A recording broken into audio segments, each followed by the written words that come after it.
Good morning friends. Anji మోరా 7 YouTube channel వచ్చేసి స్వాగతం, సుస్వాగతం. Like and share and subscribe చేస్తారని ఆశిస్తున్నాను. మనం చిన్న టాపిక్ తీసుకుందాం. ఇప్పుడు వచ్చేసి అధిక ఉత్పత్తి రాష్ట్రాలు దేశ పంటలలో ఆయా రాష్ట్రాలు అంటే 2014-15కి సంబంధించి ఏవి ఉన్నాయనే దాని గురించి తెలుసుకుందాం. వరి వచ్చేసి పశ్చిమ బెంగాల్, ఉత్తరప్రదేశ్, తెలంగాణ, ఆంధ్రప్రదేశ్, పంజాబ్, ఒడిశా ఈ రాష్ట్రాల్లో వరి పంట ఎక్కువగా ఉత్పత్తి అవుతుంది. గోధుమ వచ్చేసి ఉత్తరప్రదేశ్, పంజాబ్, మధ్యప్రదేశ్, రాజస్థాన్, హర్యానాలో ఉత్పత్తి అవుతుంది.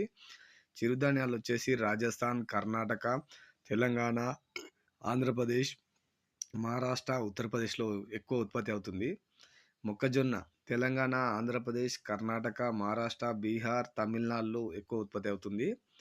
పప్పుధాన్యాలు వచ్చేసి మధ్యప్రదేశ్, ఉత్తరప్రదేశ్, మహారాష్ట్ర, రాజస్థాన్, తెలంగాణ, ఆంధ్రప్రదేశ్లో ఎక్కువ ఉత్పత్తి అవుతుంది.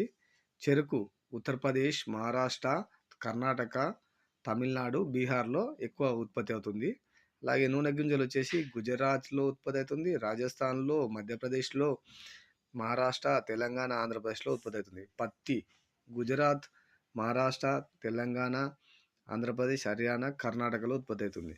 మీరు వరి పండే ప్రాంతాలను చూస్తే పశ్చిమ బెంగాల్, ఉత్తరప్రదేశ్, తెలంగాణ, ఆంధ్రప్రదేశ్, పంజాబ్, ఒడిశా ఎందుకు చెప్తున్నాం అంటే ఎక్కడైతే కాలువలు, నీటి వసతులు ఎక్కువగా లభ్యమవుతుంటాయో అక్కడ వరి పంట ఎక్కువగా ఉత్పత్తి అవుతుంది. అంటే మిగతా చోట్ల ఉడుకుంటాయి కానీ కొద్ది తక్కువ పరిమాణంలో నీటి వసతి ఎక్కువ ఉంటే వరి పంట ఉంటుంది. ఉదాహరణకు పశ్చిమ బెంగాల్లో ఉడక నదులు ఉన్నాయి, దామోదర్ నది అని.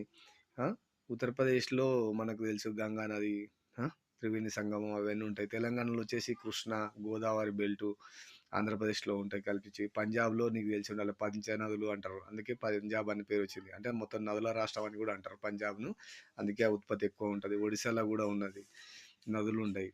నాగావళి, వంశధార ఆ నదులు ఆంధ్రను కలిపి ఒడిశాలకు ప్రవహిస్తుంటుంది. ఇట్లా ఎక్కడైతే నీటి వసతి ఎక్కువ ఉంటుందో అక్కడ వరి ఎక్కువ పండడానికి అవకాశం ఉంటుంది. ఎందుకంటే నీళ్లు ఎక్కువ కావాలి వరి పంటకు కాబట్టి.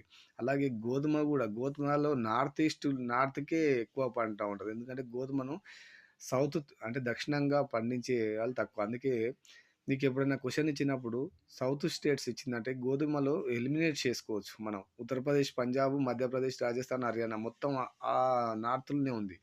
అట్లాంటప్పుడు నీకు ఏం చేస్తాడు, కానిది అని ఇస్తాడు క్వశ్చన్. కానిది ఇచ్చి సౌత్ స్టేట్ ఏపీయా, తెలంగాణ, తమిళనాడు, కేరళ, మహారాష్ట్ర ఇలాంటి క్వశ్చన్లు ఇట్లా ఇస్తుంటాడు కానిది. కాబట్టి మీరు దీన్ని గుర్తుపట్టాలని ఆశిస్తున్నాను. Thank you. Mora Anji 7 YouTube channel like and share. పేద విద్యార్థులకు ఇంకా మేలు చేయాలని కోరుచున్నాను.